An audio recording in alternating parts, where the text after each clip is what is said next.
মাননীয় মুখ্যমন্ত্ৰীলে মোৰ এটা পোনপটীয়া প্ৰশ্ন আছে যে বজাৰত অৰাজক ইফালে লকডাউন আপোনালোকে কৈছে যে লকডাউন যদি নামানে কঠোৰ শাস্তি বিহা হ'ব যোৱাকালি বজাৰত আলু কেজি 50 পৰা 60 টকা হ'ল তেতিয়া পুলিচৰ টহলদাৰী আপোনালোকে কিয় নিদিলে এই যে 50 পৰা 60 টকা আলুৰ দাম হ'ল যোগান বিভাগক কিয় নিয়ন্ত্ৰণ কৰিব নোৱাৰিলে পৰিবহন বিভাগত যে এখন গাড়ীত 50 পৰা 70 জনলৈকে মানুহ তলেৰ পৰা জাপি ঘৰলৈ যাবলগীয়া হৈছে বাধ্য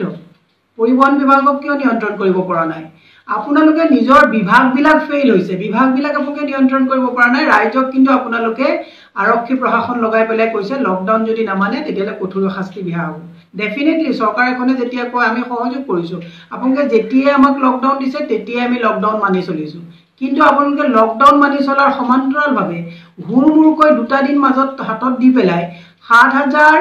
আপোনালোকৰ ১৬৫ জন কৰোনাত আক্ৰান্ত হৈছে ৪৮১৪ জন আৰোগ্য হৈছে বাকি ২৩৩৩ জন আপোনালোকৰ ইতিমধ্যে চিকিৎসাধীন হৈছে কিন্তু মাননীয় মুখ্যমন্ত্ৰী আৰু বিত্তমন্ত্ৰী মহোদয়ক জনাব বিচাৰিছো ৩,৫৬ লাখ জনসংখ্যা থকা এইখন ৰাজ্যত প্ৰায় ৯০ লাখৰ অধিক দৰিদ্ৰ সীমাৰেখাৰ তলত ডেইলি দিন হাজিৰা কৰি খোৱা মানুহ আছে ১৪ দিনৰ বজাৰ কেনেকৈ কৰিব ইমান আপোনালোকে হুৰমুৰকৈ কথাবিলাক কৰিছে আপোনালোকে কিয় দুদিন সময় নিদিলে মানি ললো সোশিয়াল ডিস্টেন্সিং মেইনটেইন নকৰিলে কৰোনা বৃদ্ধি হ'ব কালি বজাৰত যিমান ভিৰ ভাৰ হৈছে তেতিয়ালে কালিটো বজাৰতটো লাখ লাখ মানুহক আপোনালোকে কৰোনা বিতৰণ কৰি দিলে ইয়াৰ আগতো তেনেকৈ মানুহ ভিৰ হোৱা নাছিলে মানুহে কালি যি অৱস্থা হৈছে বজাৰখন নিয়ন্ত্ৰণ কৰাত আপোনালোকে কোলা বেপাৰীয়ে কালি 50 পৰা 60 টকা আপোনাৰ 100 টকালৈকে পিয়াজৰ দাম গৈছে তেতিয়া আপোনালোকে আৰক্ষী প্ৰশাসনে কিয় নকলে যে আজি এই দুদিনত 20 টকাৰ ওপৰত আলুৰ দাম হ'ব নোৱাৰিব 20 টকাৰ ওপৰত পিয়াজৰ দাম হ'ব নোৱাৰিব বুলি কিয় আৰক্ষী প্ৰশাসনে কঠোৰ হ'ব নোৱাৰিলে আপোনালোকে বজাৰ নিয়ন্ত্ৰণ কৰিব পৰা নাই আপোনালোকে পৰিবহন বিভাগ নিয়ন্ত্ৰণ কৰিব পৰা নাই যোগান বিভাগৰ মাজত সমন্বয় নাই আপোনালোকে ৰাইজক বাৰম্বাৰ আপোনালোকে কৈছে যে লকডাউন মানি নচলিলে আপোনালোকে বিহিত ব্যৱস্থা ল'ব দুৰ্ভাগ্যজনক কথা 14 দিনৰ বজাৰ কৰিবলৈ 5 জনীয়া পৰিয়াল এটা ডেইলি যদি 5 জনীয়া হাজিৰা কৰা বা পৰিশ্ৰম কৰা মানুহে ঘৰত 1.5 কেজিকেও চাউল লাগে 30 টকাৰ তলত চাউল পাবলৈ নাই অকল চাউল খাই মানুহ জীয়াই থাকিব নোৱাৰে কৰোনাৰ পৰা আক্ৰান্ত নহবৰ কাৰণে ইমিউন সিস্টেম বুষ্ট আপ কৰি ৰাখিব লাগিব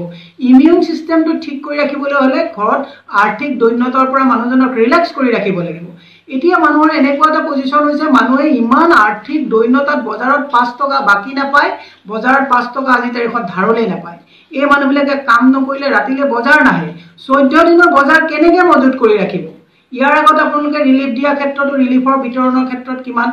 মানে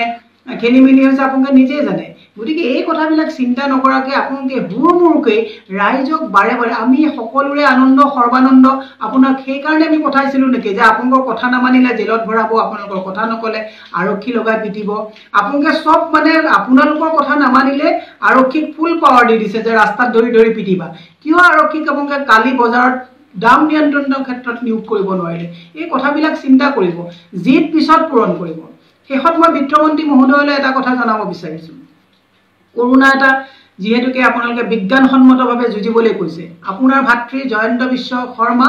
তেখেতে কৈছে it is a very negligible percentage microscopic percentage corona 0.2% কৰোনাত মানুহ আক্ৰান্ত হৈছে ভাৰতত বা অসমত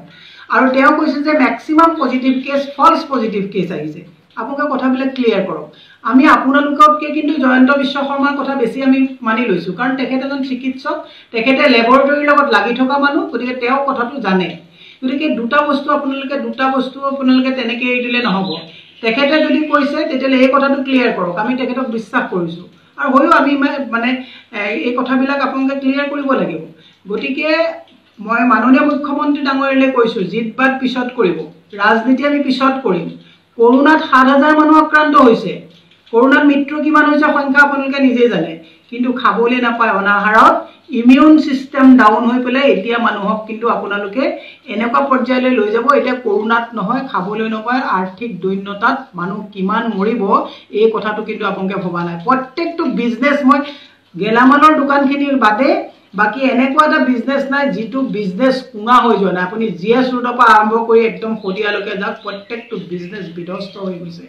ওলা উবেৰ টুৰিজিম এইবিলাকৰ লগত থকা মানুহৰ ঘৰত খাবলৈ নাপায় ল'ৰা ছোৱালীয়ে এটা বিস্কুটৰ পেকেটৰ কাৰণে হাহাকাৰ কৰি ৰাখিছে আপোনালোকে 14 দিনৰ লকডাউন দিছে উইদাউট এনি হোমৱৰ্ক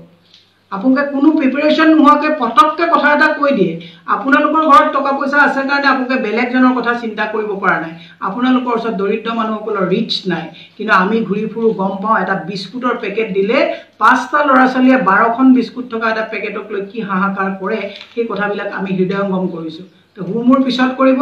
আমি কৰোনাত ৰাইজক কৈছোঁ যে সোশ্যাল ডিস্টেন্সিং মেইনটেইন কৰি চৰকাৰে কৈছে 14 দিনৰ কাৰণে ঘৰত থাকক অনাহাৰে হলেও ঘৰত থাকক নেখাই হলেও ঘৰত থাকক মৰি হলেও ঘৰত থাকক কাৰণ চৰকাৰে কৈছে কৰোনাত যদি মানি নচলো আৰক্ষী প্ৰশাসন কঠোৰ হ'ব আপোনাক মাৰপিট কৰিব জেলত ভৰাই থৈ দিব ঘৰত থাকক কৰোনাৰ পৰা সাৱধান হওক